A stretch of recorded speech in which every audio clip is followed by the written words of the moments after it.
Welcome to today's Explainer.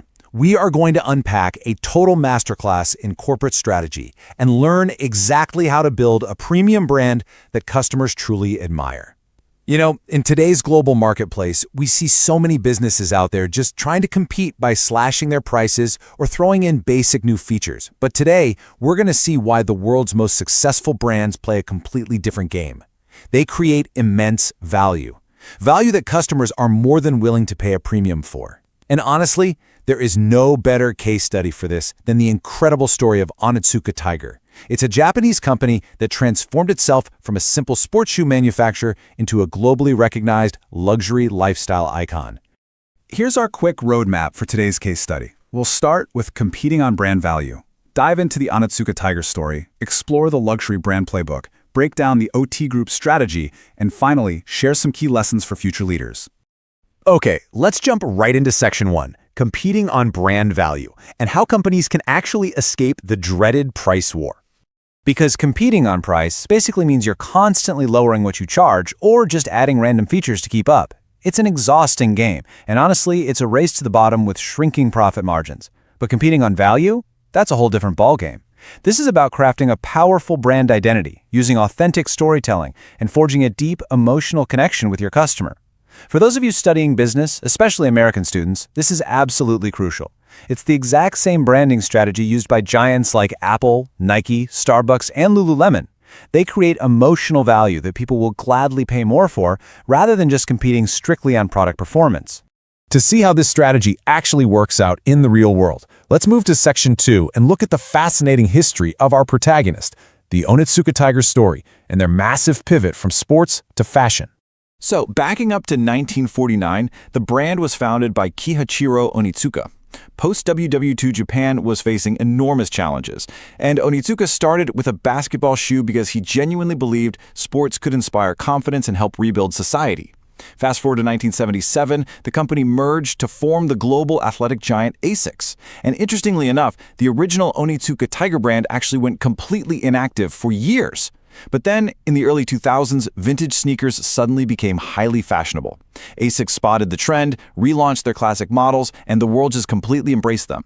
Today, they aren't really viewed as a sports performance brand anymore. They've successfully transformed into a premium, modern lifestyle icon.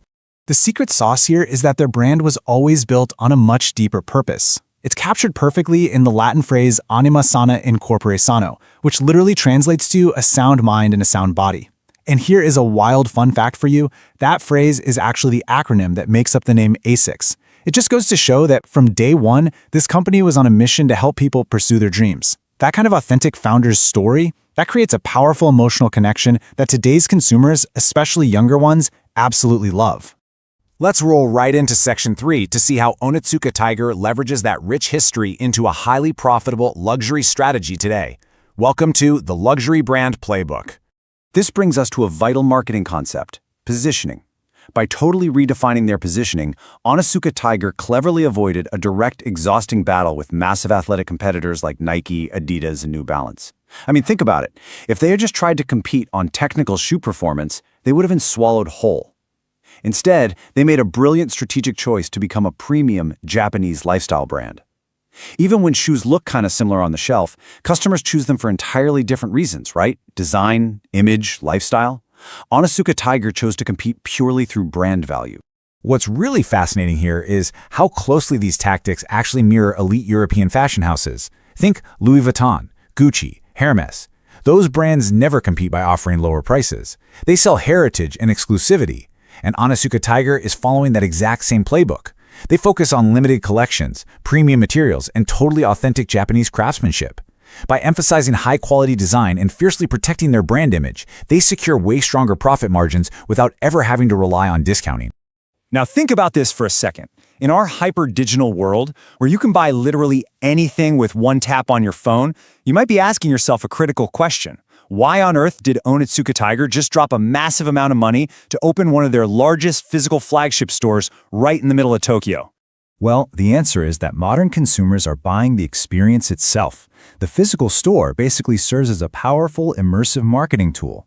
Today, a store isn't just a giant closet for holding inventory.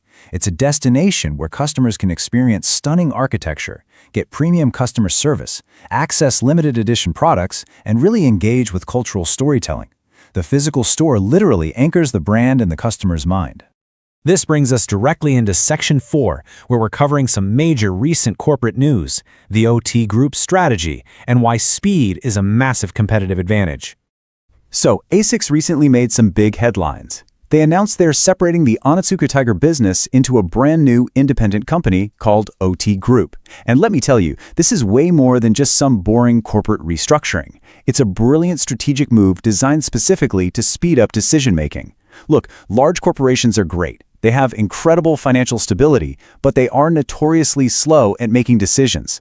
Startups, on the other hand, offer insane flexibility and rapid response times.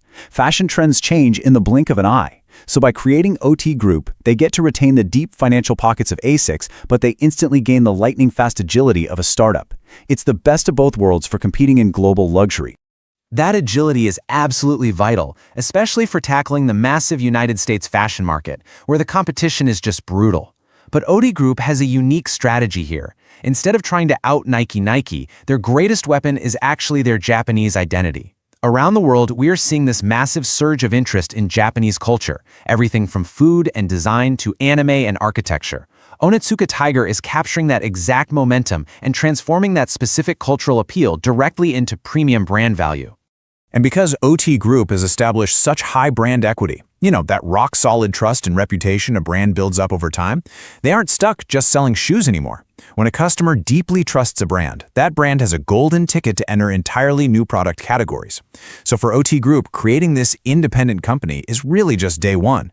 They can now seamlessly expand into luxury apparel, accessories, high-end art partnerships, and even hotels and hospitality collaborations. Let's zoom back out for our fifth and final section, Lessons for Future Leaders. It's time to apply these insights directly to your own strategic toolkit. As you develop as an entrepreneur, a future business leader, or a marketer, remember this: great companies never just sell features. They sell an identity, an emotion, and a community. Starbucks sells way more than coffee, right? They sell a comfortable third-place environment. Apple sells a seamless ecosystem. Lululemon sells a healthy, aspirational lifestyle. And Onitsuka Tiger, they sell Japanese design and culture. That is the true essence of modern branding. You have to build a brand that people actually admire and aspire to be a part of. Let's put our consulting hats on for a second. If you were advising OT Group today on how to strengthen their long-term competitive advantage, you would recommend these exact steps to double down on their Japanese cultural luxury. You'd suggest collaborating with traditional artisans in Kyoto. You tell them to launch collections utilizing authentic materials, like Japanese washi paper or indigo-dyed fabrics. By hosting cultural experiences in-store and sharing behind-the-scenes videos of those artisans at work, you solidify a totally unique positioning. It becomes completely impossible for competitors to imitate. Anyone can stitch together a sneaker, but very few can represent authentic Japanese cultural heritage. As we wrap up this explainer, I really want to leave you with a provocative thought to challenge your own entrepreneurial mindset. Put yourself in the driver's seat. If you were the CEO of OT Group today, what new products or experiences would you introduce to grow this brand globally? Think about how you would leverage that incredible brand equity and cultural heritage to stand out in a crowded market. Take these lessons, apply them to the brands you love, or maybe the ones you plan to build. And remember, true value is always about so much more than just the product itself. Thanks for joining me today.